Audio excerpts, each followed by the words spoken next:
with my vision loss, there's parts of it that, affects your personality where it affected me being shy. I didn't want people to know that I was having trouble. So I was just always worried.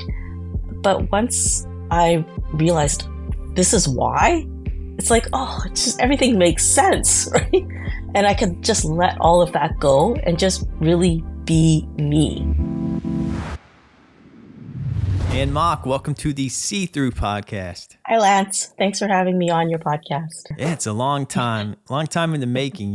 We've been friends online for a long time. I think you've been, you comment here and there on my social media posts, and I've always wanted to pick your brain, and here we are. I think it's been a few years now. I think since the beginning, since you launched. Yeah, I've been chasing you down, following you. I know. Yeah. So I was just trying to get some more experience under my belt before I talk to you. But thanks for coming on the podcast. I want to give you a chance to introduce yourself to people who want to get to know you a little bit better before we start talking. Sure. So my name is Anne Mock, and I'm Canadian. I live just outside of Vancouver, BC, and I would call myself a blind storyteller. I have cone rod dystrophy, which is a rare inherited genetic condition. And I noticed after the pandemic that visually impaired community struggled with websites and accessing them, especially accessibility in terms of online ordering and grocery shopping, etc. And I really wanted to make a difference. And I noticed that especially social media sites, and especially Instagram, was really not accessible. So I really wanted to challenge myself and challenge Instagram to be more accessible and see how I could do that. So I went on a little mission to try and make it as accessible as possible. You talk about the accessibility aspects of like social media. You did a TEDx Talk recently, and I watched it, and I thought you did an amazing job. Can you tell us about that experience? That experience was pretty wild. I actually just started taking a course in public speaking in January that year. I won a speaking prize in April, and then I got connected with a women's community group, and I did a speaking gig in late June. And it went so well, and there was this opportunity to apply for a TEDx spot. So I thought, okay, what the heck, right?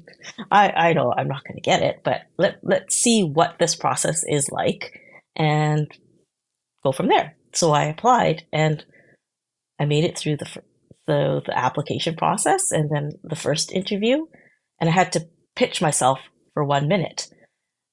And that was the hardest part, like pitching yourself for 1 minute. And then I made it through that.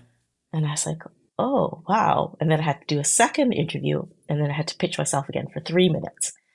And I made it through that. And I was like, oh my gosh, what have I done now? I got to do a TEDx now, right? So that summer, I worked on it. And the TEDx was in November of that year. The speaking coaches we had were amazing. We met every couple of weeks, in person and online, and it helped us to really hone our speech and get our topics together. And for a while there, I had like terrible writer's block. I had this thought in my head, but I just couldn't connect them together, and that's with me sometimes. I can write fairly well, and then there'll be like a gap in my thinking, and it'll take a while, but it'll come. But it was not coming, and tickets were being sold, and I was like, I don't have my speech yet. Right? And I was starting to panic, and I started to just really get really, really down on myself. And then all of a sudden, it came to me. And then the speech came, and we have only 18 minutes to do the speech. You can't go over. Um, so all of a sudden I had more than 18 minutes and I had to really start chopping it down like crazy. And finally it came through and yeah. And, you know, for other speakers, you can have a bit of a teleprompter or something to help you. But because I can't see, I Mhm. don't have that luxury. So I had to memorize everything. So I practiced and practiced every single day, morning, noon, and night, to do this TEDx. But it was the most incredible experience. And what I really wanted was to be able to incorporate my story, give it a vision of what I hoped and for the future, but also leave room for another visually impaired or disabled person to continue the story or continue what they could add so that there's room for everybody at the table. So that's where I left my TEDx, or in the future if I ever wanted to add more to it. But that was my hope for my TEDx talk. Yeah, I think you crushed it.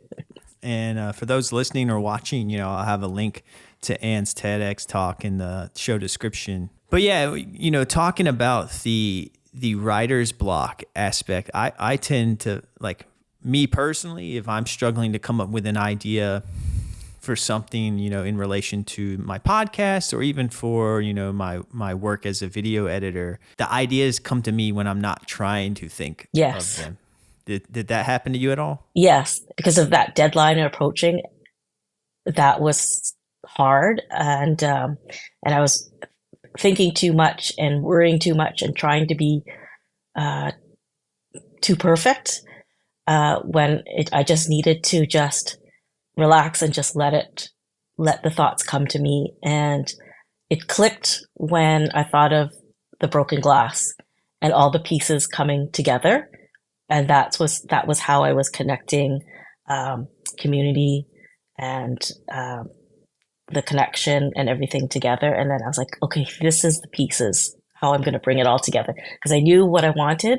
And then it's like, how do I bring it all together so that it's all cohesive? Well, yeah, I think you did a great job of sounding really personable, and because that's what happens sometimes. You feel like you have to play a role. You're like, oh, I'm a TEDx speaker, so therefore I need to sound like this, Yeah.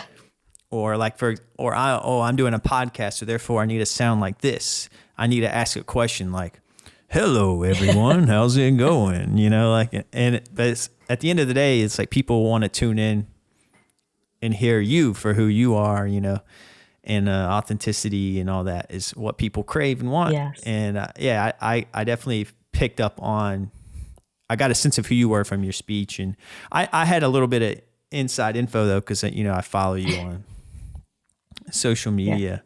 And speaking of social media, your handle is called Purpose in View. Right. What does that mean?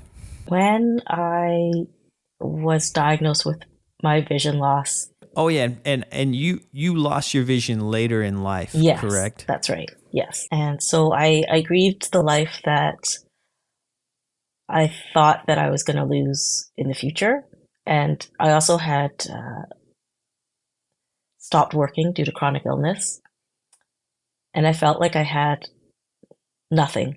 I felt like I had no purpose. But it was actually when I realized and accepted myself for who I am and where I am at and my blindness that I realized that's my purpose. That's what's opening the doors for me and what's guiding me and what's giving me the path to my purpose. So that's how my handle came to be. Oh, I love that. Would you describe it as like, are you Anne version 2, or are you still the same Anne? Like, you embraced blindness? Does it feel like you're like a butterfly and you had a cocoon and you kind of came out a new thing, or do you feel the same old Anne but just with a new outlook? I think I'm the same Anne, but I'm Anne who I was meant to be. because with my vision loss, there's parts of it that, affects your personality where like it affected me being shy. And, I was always like a perfectionist because I didn't want people to know that I was having trouble, whether it's in school or, at work or anything. So I didn't want to make mistakes. I didn't want people to bump into people. So I was just always worried. But once I realized this is why, it's like, oh, it's just everything makes sense, right? And I could just let all of that go and just really be me. And instead of like hiding in the shadows in the darkness, I could just lift my chin up and just walk freely, take my cane with me and be confident. And so that's where I feel like I'm really me now. And I can just, you know, let go of all of that and be free. No, I love that. And you mentioned, I was doing some research. You mentioned that when you started your social media kind of presence, you were like, "There's no way I'm going to show a photo of myself." Oh, yeah. And now you're posting pictures of yourself. Yeah. Yeah, you even did like a, not to sound creepy or anything, but you just did like Yeah. a Yeah. thing with a bra, right? Yes. Yes. Yeah. Yeah. Yeah. Yeah. Oh my So gosh. it's big I was change, huh? a huge change. Me and my kids are like, what? But yeah, like social media was never my thing because I was incredibly shy, and I just didn't go on it at all, and I didn't really know anything about it. Um, but I realized, to connect with this community, that's what I needed to do, is because I had not connected with anyone that had vision loss. I don't even know anyone that has vision loss around me. I haven't even seen anyone around me that has vision loss. There's no one in my family that has it. And so I felt so lost and I just craved that connection. And I wanted to know what other people were going through and how they felt. So social media was that gateway for me. So at first it was like, I'm going to support businesses. I'll post, because I love to shop anyways, I'll tag them and I'll support them. And I'm like, I'll just like have my back to the camera or something. Um, but more and more people were so interested and they wanted to know more about me that it became to the point where, okay, I need to show up and show my face now, right? And then I realized, then it became more personal conversations in my messages about vision loss and how are you handling it. And the most touching was when a 14-year-old girl had reached out and said, thank you, because I don't see anyone around me going through this, but I know what it can be because I need to start using my cane too.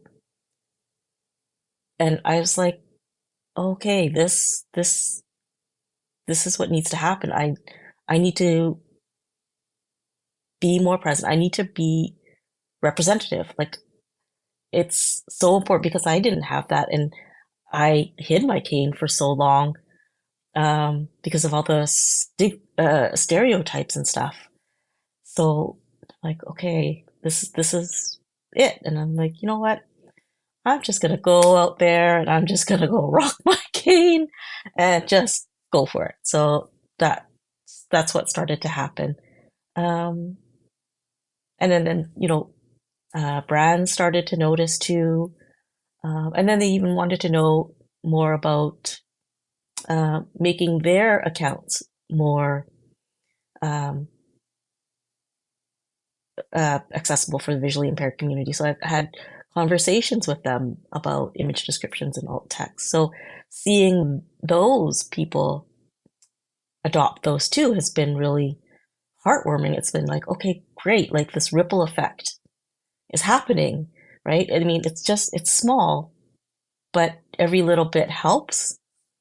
So that's sort of how it came. And then, accepting partnerships that normally wouldn't be available to the vision loss community, let alone a disabled person, let alone an Asian person.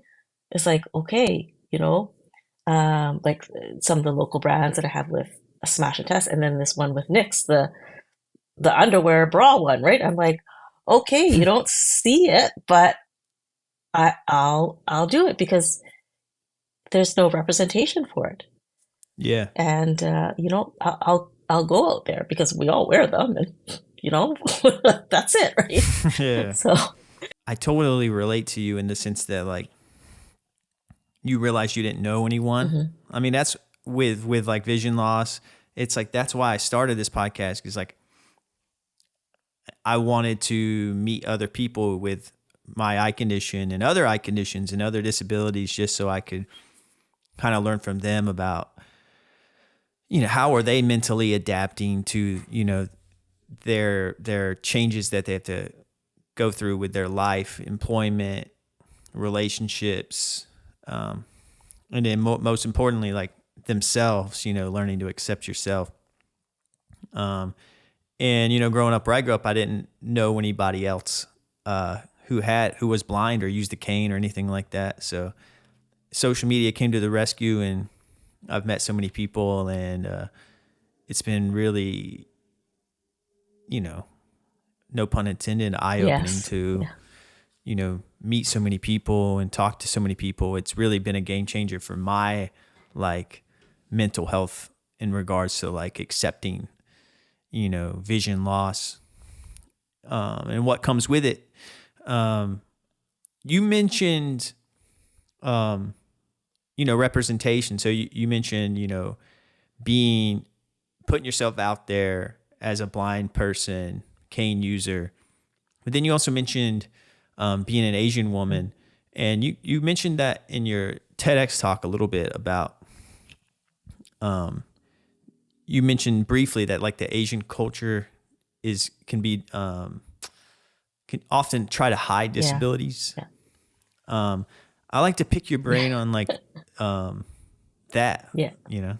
I think that can be said in a lot of cultures as well. But speaking for Yeah. myself, and we're very westernized. My family's very westernized, but yet we don't talk about disability.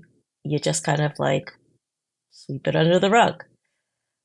Um,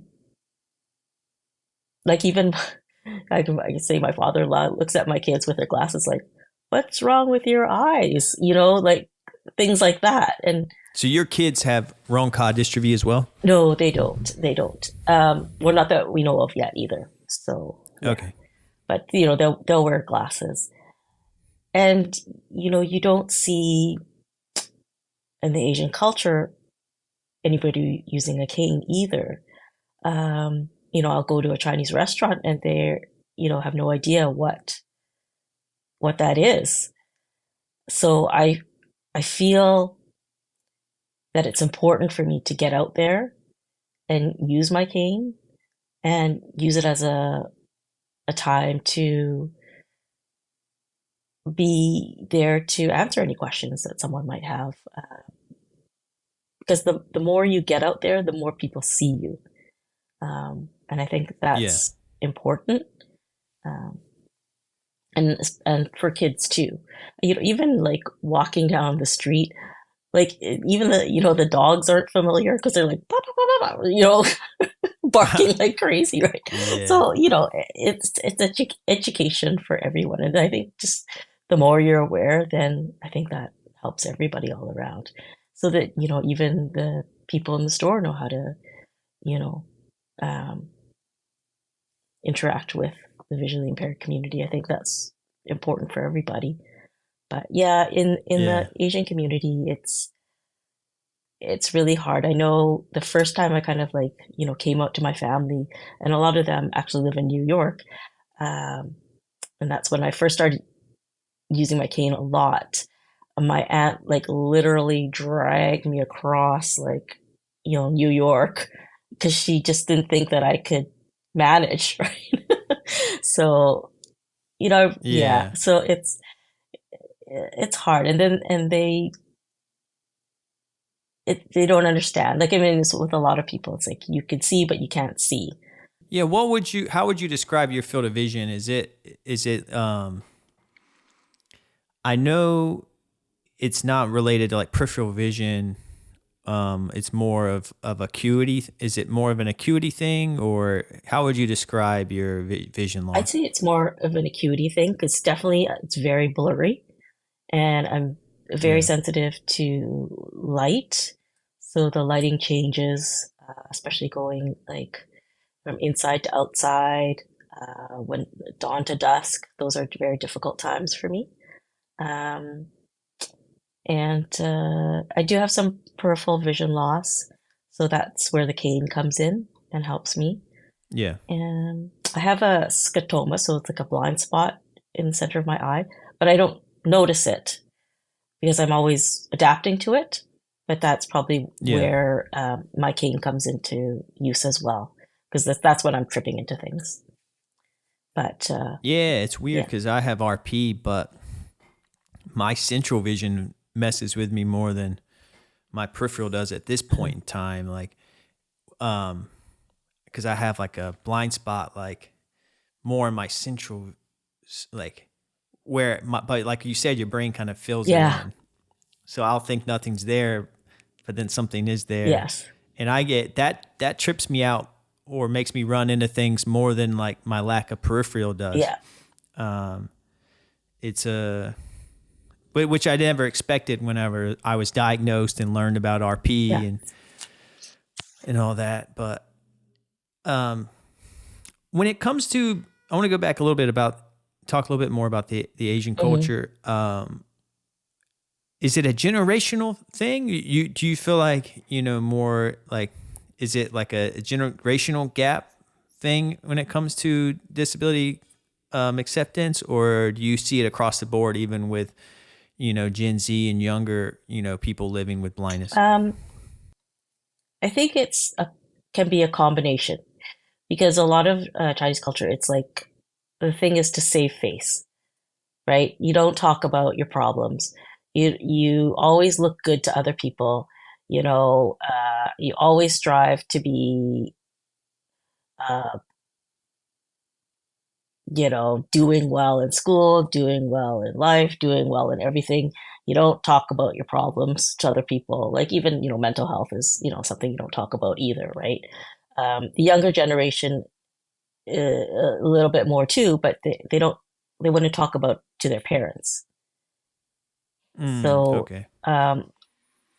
it can be really challenging. I mean, I say that I don't know anyone in my family, but probably there was, a couple of generations back, but they probably just dealt with it and didn't say anything, right? If they had vision Yeah. loss. Yeah. The same with my family. It doesn't know where. Well, we believe it starts with my mom, but then my mom's like, maybe it's somewhere else in the family line as well, in terms of our family's retinitis pigmentosa. But yeah, the trying to put on a pristine Hmm. image can be exhausting. Yes. Even if you don't have a disability you're hiding, if you're just a person trying to exist, because it's a lot of external pressure Yes. Yes. um, to be a certain way, to please your parents, to please your friends, to please your Yeah. spouse or partner, Yeah. and And to um, just fit into some sort of box. Yeah, yes, it just yeah, doesn't work. definitely. So that's why I feel like so much freer now that I've like exposed myself, right? Yeah, yeah, yeah. And just saying that it's okay. You're gonna be okay. You're gonna be fine. And I'm living my best life. Let's go. Yeah, yeah. Oh yeah, 1,000%. And when it comes to, you as a mother, has that shaped how you interact with your children? Are you trying to take some of that pressure off your kids? How are you, how does like your childhood experience and adult experience, how has that shaped you as like your parenting kind of style? Oh, I would say it's vastly different. And Yeah. I would say that they're very, intuitive and very aware of disability and other people. Like when they're traveling on, buses and transportation systems, they're on the lookout and much better equipped to, interact with those with disabilities. Um, Yeah. so that I'm, very grateful for and happy for. And and they know that, my condition is genetic, but I think because they see how I've decided to handle it and not let it define the rest of my life, they've realized too that, although it's genetics, it's not, you don't have to let it define your story. You can write your own story the way that you want to. You're the author. Um, and I think that's really important lesson and something to always keep in mind. Like, don't sit there and wallow and go, oh, that's it for me. It's not. Right? It's not. Yeah. And even it's for my youngest daughter. It's really helped shape her career path because she's seen how I've struggled with using, the computer, things like that. And now she's interested in UX design, so designing for accessibility. So it's really cool to see their what their interests are and where that they could see that they could help in the world as well. Yeah. I think that's honestly, and I mean this truthfully, that's beautiful to hear in terms of setting an example, and you're kind of easing the pressure from your children, because, my mom is one of my favorite people on the planet. I've had her on the podcast, and she is inspirational in different ways. Like, she worked an entire career as a school teacher, and was able to retire, even with the last like decade, she was legally blind. And, but she never used a cane, and RP really wasn't a topic that we discussed freely. So it was kind of like the elephant in the room that wasn't addressed. And it wasn't until I got older that I kind of realized that kind of had an impact on me. It made me feel kind of the same way maybe you felt, where you kind of wanted to hide it to kind of keep a pristine image up.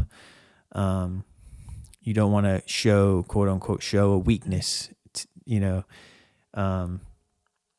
and I do wonder, and it's all hypothetical, and sometimes I almost feel like I'm like torturing myself with these hypotheticals, but it's like, I do wonder, like, if I had, a parent with RP who enforced kind of the way you're talking about things at a younger age, if that would have made me feel way less anxiety, as I aged into my RP. And, my dad had he basically, and I'm very thankful for this.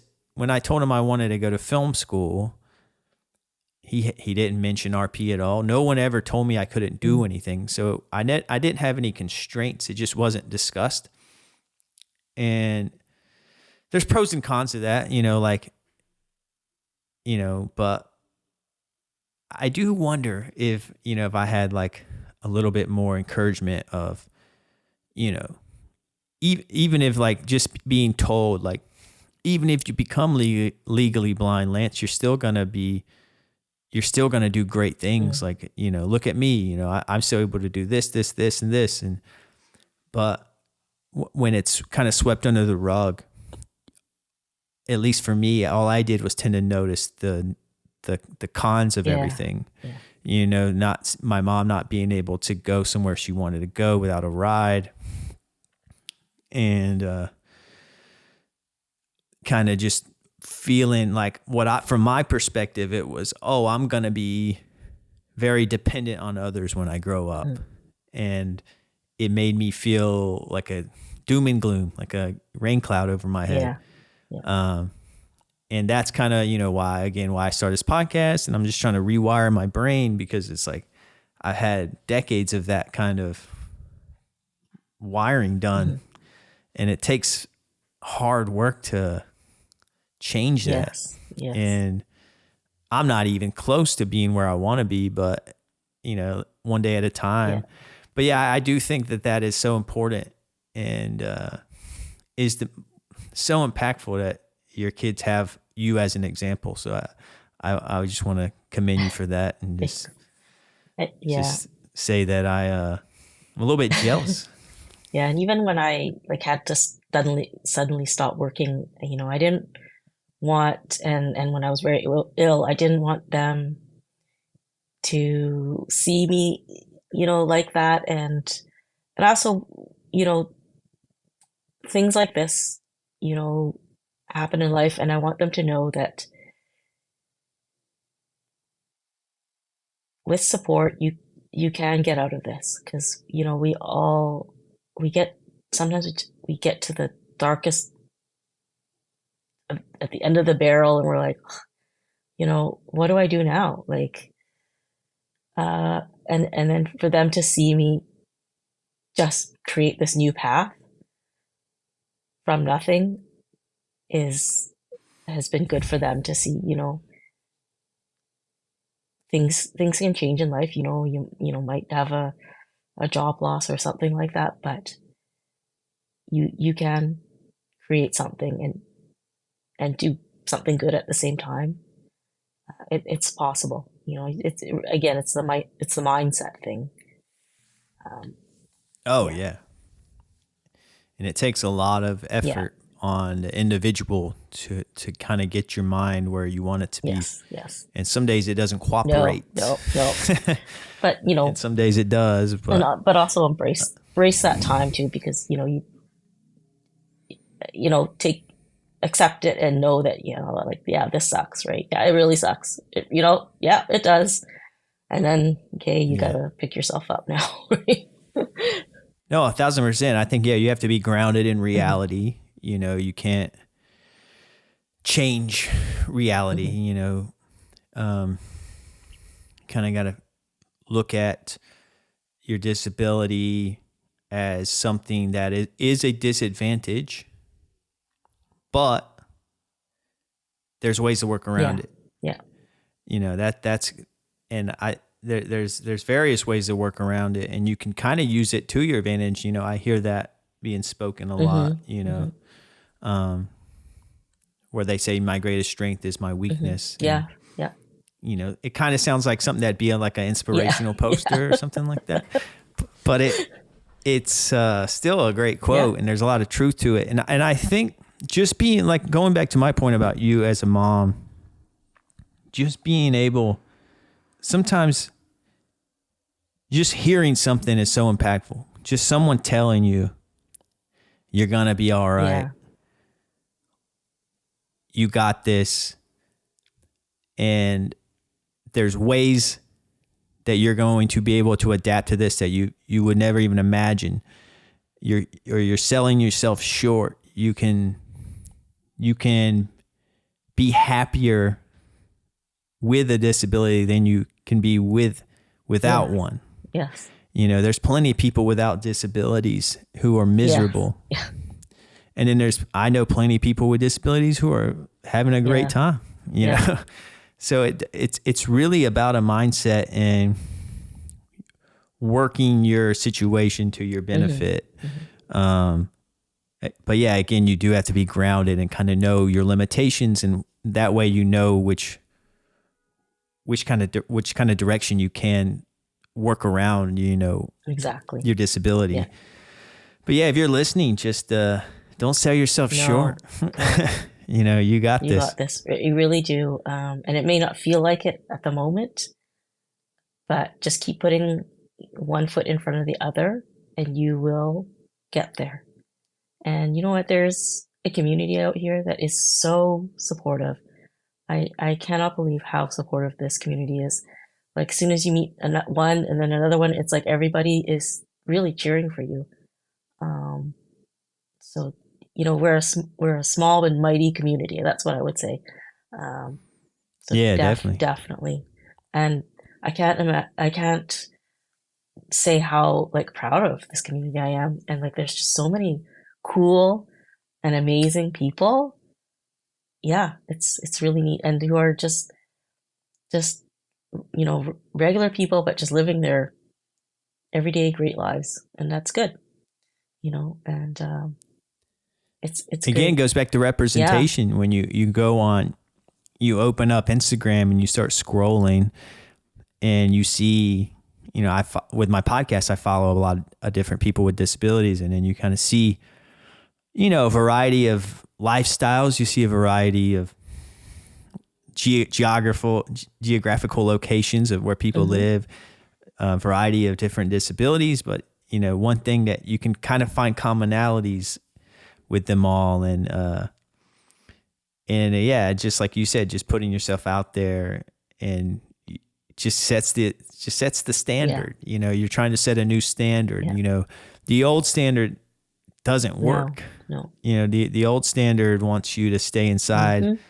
Hmm. and be Yes. secretive Yes. And hide away. and Yeah. and not be open and transparent about your situation, and kind of almost have some shame Hmm.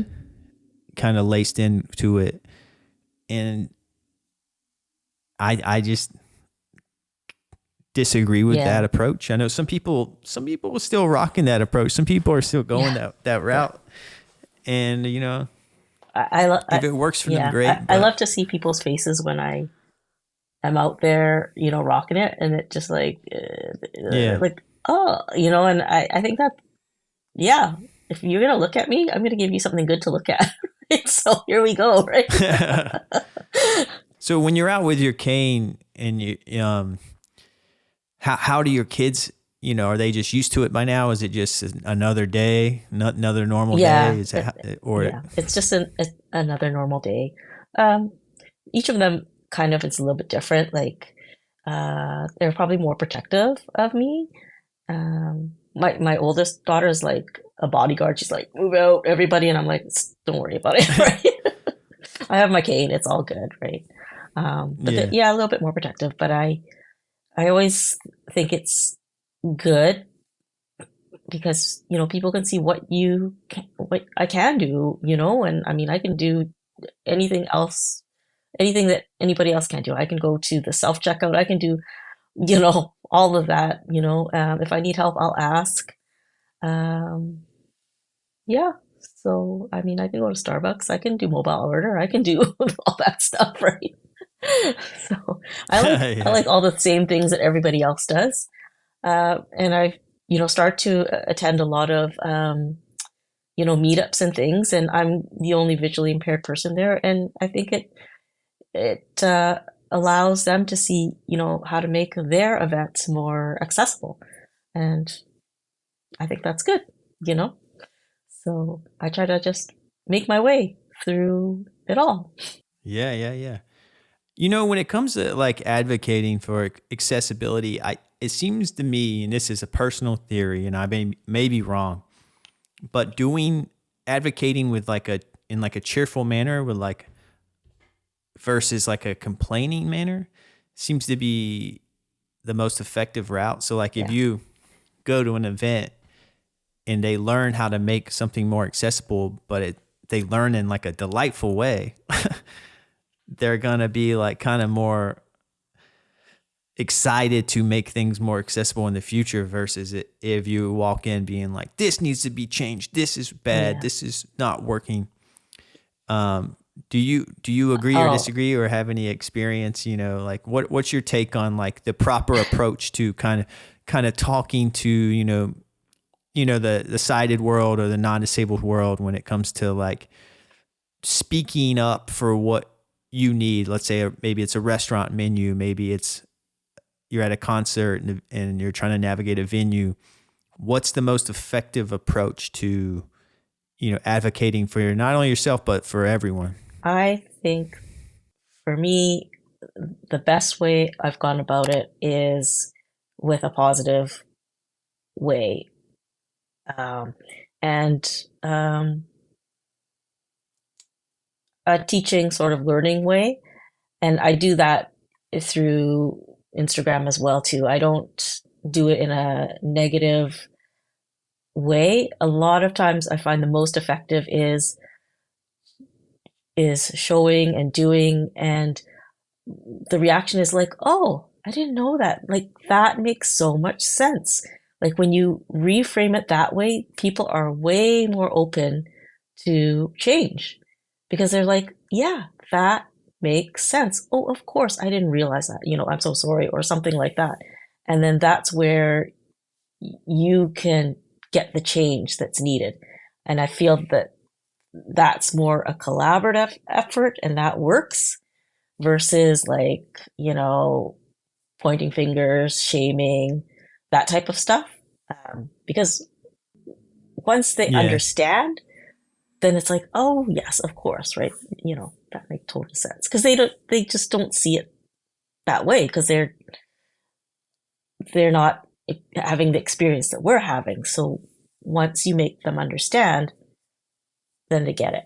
Yeah. The collaborative aspect, I think, is the key Mm-hmm. component to what my theory is. I think, yeah, sometimes like just calling people out is effective, but you're gonna, but it's like, it comes kind of with a cost Yes. at the other person's expense. Um, yeah. So, I mean, I don't know, different strokes for different Yeah. folks, Yeah. but yeah, I align more with your vibe Yeah. on an approach to it.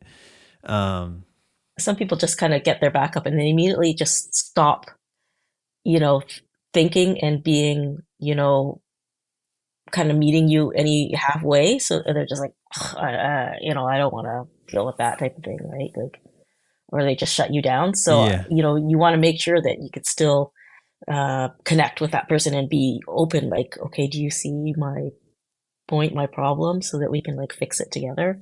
Some people may have been burned in the past by, maybe they were in a similar position, and then they had like a nasty experience with Mhm. someone, and then now they're like, oh, now they're going to attach that one experience to an entire Oh yeah, group. And then yeah, now you're part of that yeah. group. So therefore you must be mean, but it's like, no, No, I'm not no. mean. I'm nice. We can't be So doing yeah, it's that. like almost, you got to think about like how your interaction will affect the next interaction. And then Yes, yeah, there's kind of like you say, you talk about there being ripple yes, effects. And I think that's part of it, yeah, absolutely. Another thing I want to bring up was, you have another disability. It's called NPI. No, what's it? New NDPH. daily persistent headaches. Yeah, I never had I heard of know. this until I was doing, research on you, Yeah, and it doesn't sound fun, if I'm being honest with you. no, it's terrible. Even the name, it's like, Yeah, it might be the most literal name yes, too for something. yes, yes. Yeah. New daily Persistent persistent headache. headaches. Yeah, it came on suddenly, a New Year's Day, 2019. And that's really the reason why I ended up stopping working. It wasn't so much the vision loss at that time, it was really the headaches. I had started the process of accommodations just a few months before that, but it was the And headaches. what was your career Uh, in? I was actually a nursing assistant in a procedure room Okay. at a fertility clinic. And you worked that job for how many I years? worked that job for 5 years in that position, but before that, I've been in healthcare for 25 years. Yeah, Okay. Yeah. Long yeah, career. long career. Yeah, but yeah, it's NDPH. It just came on suddenly. It was this migraine-like headache that just started and it's never ended, and I have it to this day. It's still ongoing while I'm talking to you. It's just a dull, throbbing headache that's just always there. Like my pain levels between a 4 on just the regular days, can go up to like an 8 on other days. But my medication is managing it right now so that it's just kind of stable instead of going up and down, up and down. But it was really devastating for the first 8 months because I ended up being bedridden during that time.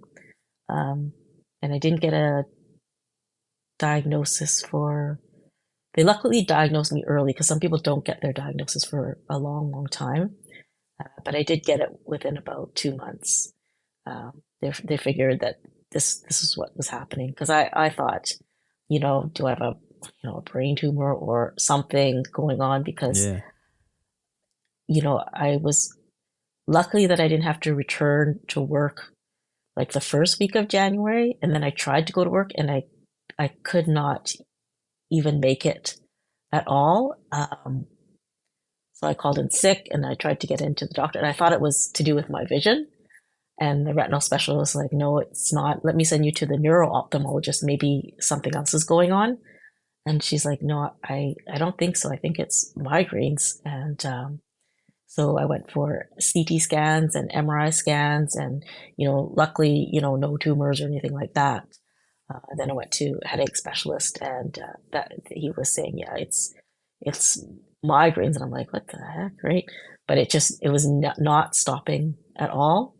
And we're trying all kinds of medications. And yeah, it was terrible, really terrible time. But I'm lucky I have a really good medical team. And this diagnosis came after you had been deemed, legally blind. Yeah.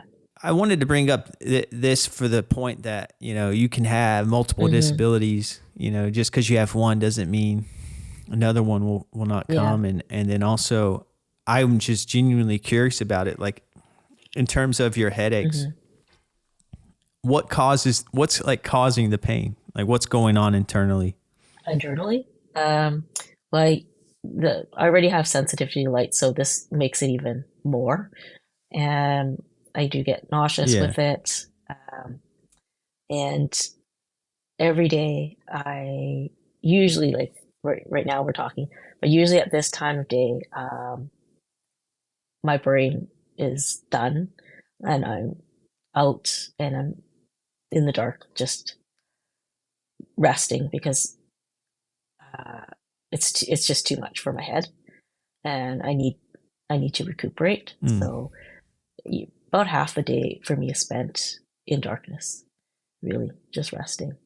And that, I mean, I'm on social media, but so when you say like in the dark, you mean like you just turn the lights out? Turn the lights out, close my eyes, silence, blackout curtains, everything. And it affects my activities of daily living. Like honestly, it's hard to, make sure I take a shower every day. Like, like showing up on social media is actually self-care for me because it's like, okay, I'm gonna take a shower, wash my hair, then I'll take some pictures, and then like I'll crash because it takes so much energy for me, right? And even scheduling, these podcasts or any Zooms or things, it's like I've got to carefully schedule them so I don't burn myself out. So, this summer, I was quite sick during the summer and actually last summer as well, because sometimes I just end up taking on too much sometimes and I really have to pace myself. So yeah, and I don't post a lot on social media, like, because it takes a lot out of me. It really does. Yeah. Yeah, the light sensitivity is, I think people sleep on that, and how much it affects you. Or like, I notice, like, I work from home and it's almost, I feel like I've sheltered myself in a way because I'm always I'm always right here, by the way, right here, this is where I work. But when like I go some out in the public, like if, let's say like this past weekend, I went with my wife, we went to Costco, and it's like my eyes kind of Yeah. scanning around and not run and bump into people and the fluorescent lights Yeah. and kind of just, it's just like, I noticed that my eyes can get, they're like way more tired than they are when I'm at like my apartment, Yeah. and just from the motion and when I used to drive, it was really bad. Like I would drive from North Carolina to Northern Virginia, and it was about 6 hours. And by the time I got there, I was visiting my brother. It was, kind of like, I don't want to draw a comparison because that's not fair, because what you experience sounds way more intricate and painful, honestly. But yeah, I would just be like, crash, all right, I got here, and that's all I'm good for today. I'm going to go to sleep and see you when in the morning, that kind of Well, thing. So yeah, it's kind of like there's only so much you can handle, yeah, your brain works so hard, and that's what is happening. Like your brain is so tired, and your eyes are so tired too. I think my neurologist said that it's what I'm feeling now is almost like post concussion type symptoms, that I feel constantly because um, from like the chronic pain and everything that I'm going through. But yeah, like even our house, like the shades are always down. And so when my kids' friends over, they're like, why is it always dark in here? Like, and even like the lights are always down. It's on the lowest dimmer too. So, I mean, I feel sorry for the kids, but they understand. They know, right? That's the way it is. And a lot of times I'll wear, sunglasses in the house, or if the TV's on too, because it's just too much brightness and flickering. And if we're driving, I'll wear sunglasses too, because yeah. the lights and the stop lights, the same thing. It's just too much. And then people are like, "Why do you wear sunglasses at night?" I'm like, "Oh, it's just long story. Don't worry about it." Right? It is soothing. Sometimes I'll take a shower, but I'll turn like the lights off. Oh, that's what I do. For that same effect of just, it's just real. It's very relaxing to my eyes, because it's like you said, your eyes are working harder, and then it's like, oh, I'm gonna take a little break. I'm kind of a weirdo. Sometimes I'll like turn the lights out, and then I just sit. And I'll just sit in the shower for like 30 minutes. That's your time, and it's like, okay, I'm gonna relax. I did a sensory deprivation tank before. Oh yeah. Have you ever heard of that? Yes. How did you find it? There's one in my neighborhood here in Brooklyn, and I did it for my birthday. I went for my birthday, and it was awesome because it was pitch black. Like there's no light at all, zero light at all. It's like, and you're what it is for people who don't know is it's like the water is very like salient enough to where you float. So, you're in pitch black, and your body is weightless in this like very salty water, and you just kind of free float for like an hour. And what happens is your brain starts to wander off, because it's like your mind just goes where it's going to go, and that's kind of the point of it. It's almost like a mental challenge.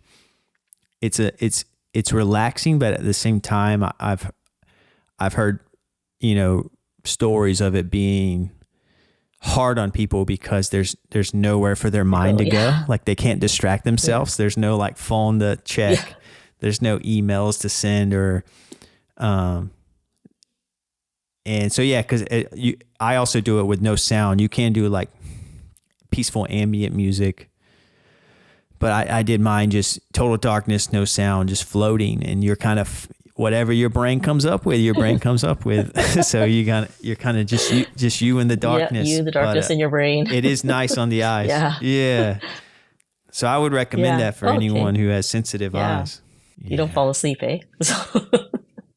Some people do, but I feel like that would negate the point, right? Yeah. But yeah, I don't know. They're kind of popular, but I don't think they're that popular where they're like everywhere. But I bet you there's probably one definitely one in every state and definitely one in every city, I would imagine. I think we have a couple here for sure. Yeah. I check. Yeah, treat yourself one day. I gotta treat myself.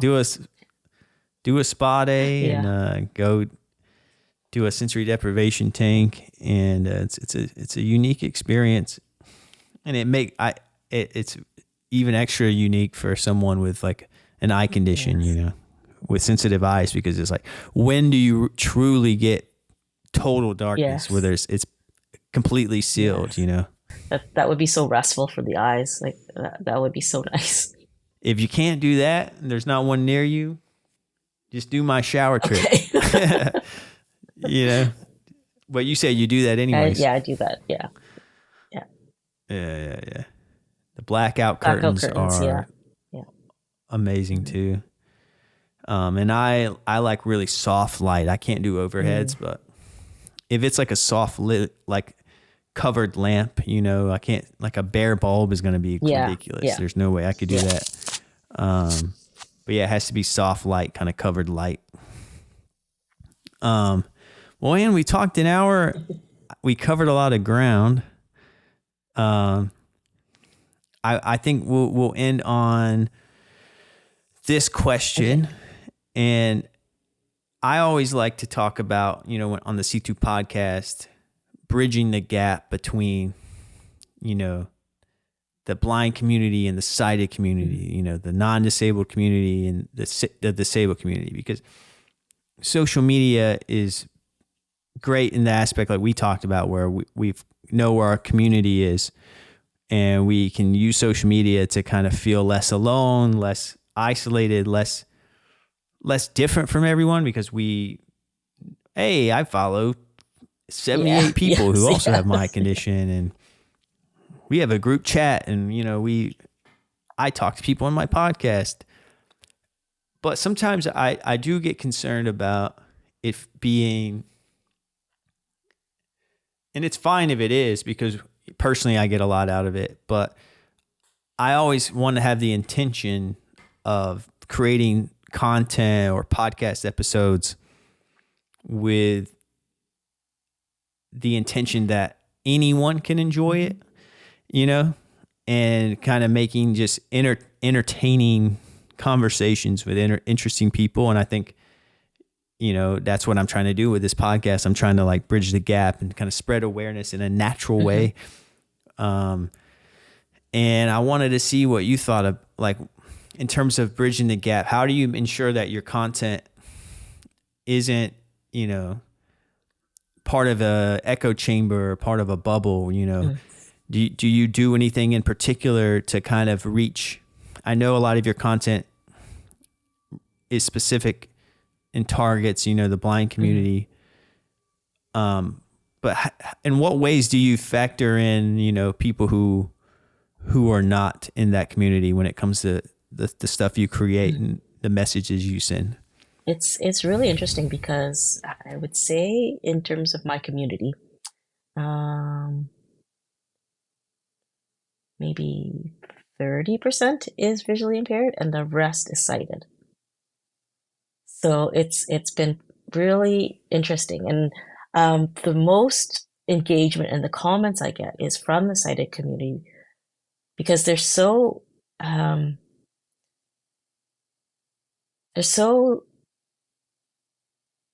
I guess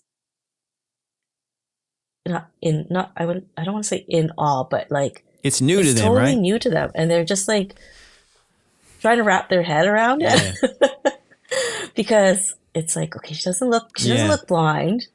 She is, but she's doing like so many good things. but she's also educating. Um, but she's also making her content accessible. Like it's reaching these different audiences. And Yeah. because I was part of the Jillian Academy, so Jillian Harrison Canada, so she's pretty big. So a lot of her niche and followers, were all kind of the same. So a lot of small businesses, women-owned businesses, entrepreneurs, etc. Anybody that likes home decor, interior design. So we're all kind of the same followers too. And Yeah. I ended up being on her blog and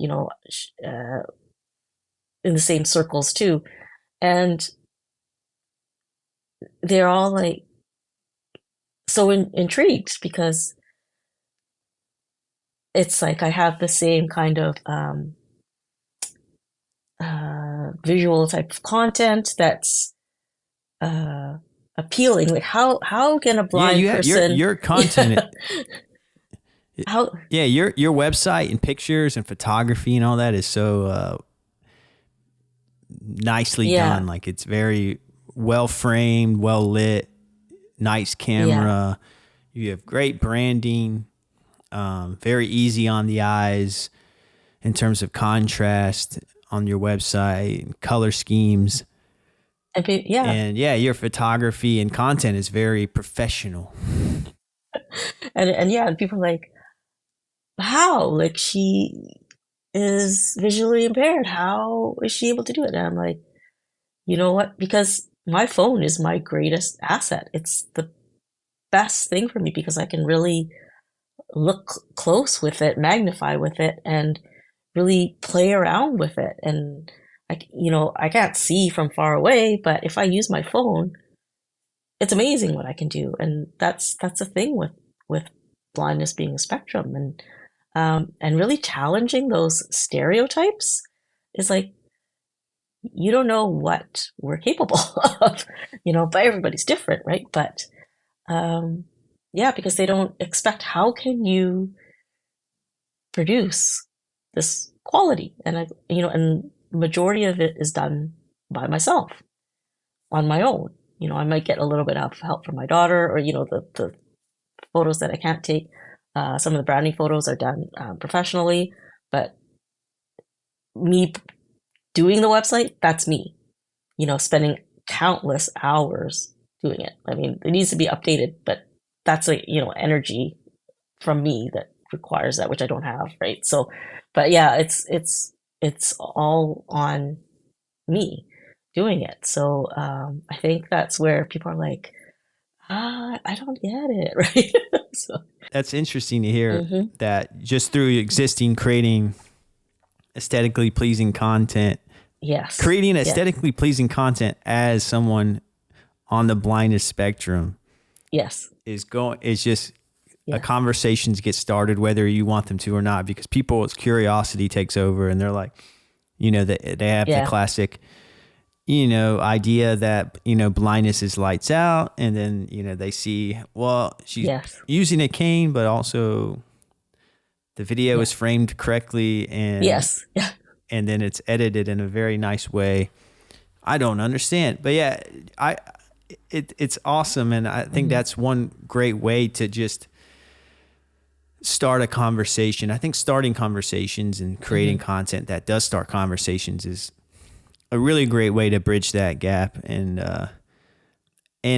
I guess that leads me to a interesting thought that I never really thought of, but it's almost like, do you ever feel like, oh, this content looks too good that people are not going to no. believe that I am blind? No, no, not at all. I wish my content was nicer, even nicer looking, because sometimes I'm just like, oh, this doesn't looks. I don't think this looks good, but I'm just gonna throw it up there Yeah, because yeah, yeah, I'm yeah. too tired right now. My eyes are way too tired or something, or this didn't really go as planned, Yeah. but oh well. I'm just gonna put it up there because I haven't posted something in a long time, and I just like I better do it, right? That's the only thing. I hear people who feel like they need to like act more blind than they are, just to kind of to meet that stereotypical idea of what society thinks. So like if they're using a cane in public, they're like, well, I'm going to avoid using my cone, or I'm going to avoid making eye contact, even though I could make eye contact, just to kind of make others feel at ease. And that's, did you ever feel a pressure to do that, or does that come across at all when you're making content? Not when I'm making content, but I do like in real life, like when I'm out and about, sometimes, definitely in the beginning with my cane, I was so self-conscious. And the first cane I had was the identity cane, Yeah. and I felt like a Yeah. imposter. Like I felt, this doesn't, it's not helping me actually. It's making it worse. Because Mm. people didn't understand what an identity cane was, because you just hold it in front of you. You're not using it to tap or anything like that, and it was just confusing. Yeah. Yeah. People only know the real cane. The real cane in their eyes, the white cane, Yes, if it's not a white cane, society doesn't want to see it. exactly. And they're like, what are you doing? Right? Yeah. So yeah, and then when I started using the white cane, I you know I just I would just put on the sunglasses anyways, because it's like, well, I'm kind of sensitive my eyes are sensitive anyways, but I just felt like I don't want to deal with Yeah. people. So, um, Oh yeah. so Well, that's just me yeah, in general. yeah, yeah. In general, I don't want to deal with people, but yeah. Yeah. So, People would be surprised about that when it comes to me. I'm very like, I, I, I, I'm, I like to pick when I'm a people person. Like I like to pick on my schedule. Like like if I choose to be social, yeah, I'm going to be great in a social environment. yeah, But if I don't choose it, then I can be like very, I don't know. I just, sometimes I don't come across in how I do. Maybe on this podcast I come across because I'm in social mode. I'm talking to you, but sometimes in real life I'm very quiet, or to myself, or maybe grumpy even. You know. well, that's what probably people think of me, because I'm like, face is like really straight. I'm like, is she happy? Is she sad? Yeah. Well, when I did cane training, when I did O&M training, I didn't wear sunglasses the first time I went out in public. Made eye contact with a bunch of people. Did not like that feeling. So the next time, when I wore sunglasses, and to avoid, so people couldn't see my eyes, Yeah, yeah, And then I kind of felt like a little bit of shame for doing that. I was like, man, I thought I'd be cooler than that. Like I thought I'd be like, I don't care, but yeah, I was so self-conscious. So, yeah, I didn't, yeah. I think we all go through. Um, it takes time. It takes time to get to a point where you feel confidence. That self-confidence takes a while. Sometimes maybe not. It's up and down. I feel way better now. Um, yeah. but yeah, Yeah, it's just like practice. yeah, It's like exposure therapy is yeah, what I yeah. always say. It's like, you just the more you do it, the more comfortable you become with it. And then it becomes second nature. Yes, yes, And the only way that it's going to get to that level of yes, just yeah, being second nature, then is through doing it, yeah. So it's like you rip the Band-Aid off, Now I can't imagine, without you my know? cane for sure. Yeah, that's awesome to hear that, because I think that there is like a sense, like when you're making your content, you're in your happy place, you're in your comfortable Hmm. place, and you want to make it reflect you. Yeah. and to Yeah. your standards, and you're going to make it look as pretty as you possibly can, Yeah. and you're going to Yes. write the most Yeah. perfect caption, and it's going to represent you in that way. But in real life, it's a little bit more gritty. It's a little bit more, Yes. Yes. what's my mood today? Yeah. I'm Yeah. going to wear the sunglasses. I don't feel like dealing with people today. And, Yes. so yeah, sometimes I think social media can make things glossy, and that's Yes. great. Yeah. 'Cause like when Exactly. I want glossy content when I get online,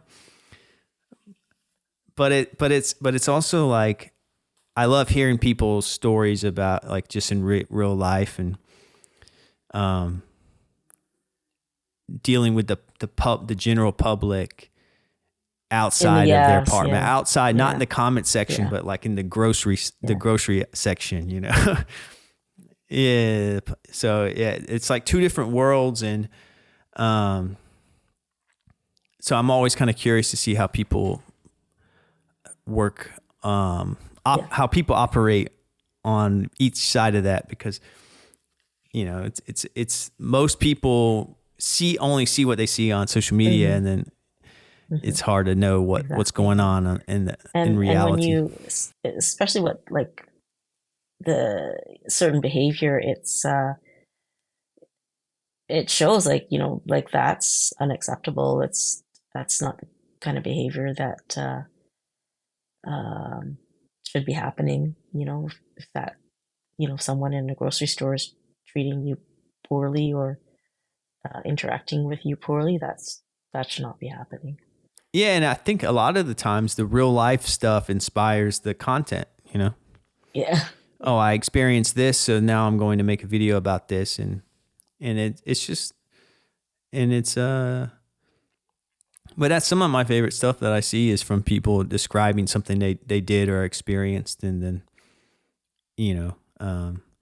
like you post some really awesome videos of you using the cane and going down steps, and Mm. and Oh, okay. kind of like first person point of view, and that I love that kind of stuff.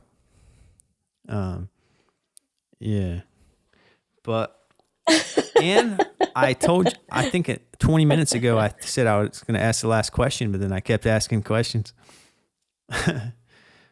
But I really do appreciate you, and I'm glad you are a cheerleader for this community, and I do admire your work, and I admire your spirit Thank you and so how much. positive you are. Yeah. Thank you. It's very nice to talk to you, and I'm excited to see what you keep coming up with. And I recommend everyone watching or listening to Anne's TEDx Talk. I'll have a link in the show description. I'll also have a link to her website, Instagram. Is there anything else you want to advertise? I'm in the works I have a small chapter in a book that's coming out, I think in the spring. So be on the lookout for that. But more details to come in the future. Amazing. Well, we're lucky to have you in the community, Anne, and I'm glad we got to chat, but enjoy the rest of your night. Thank you so much. Thanks for having me on. All right. And we'll talk to you soon. All right. Bye-bye.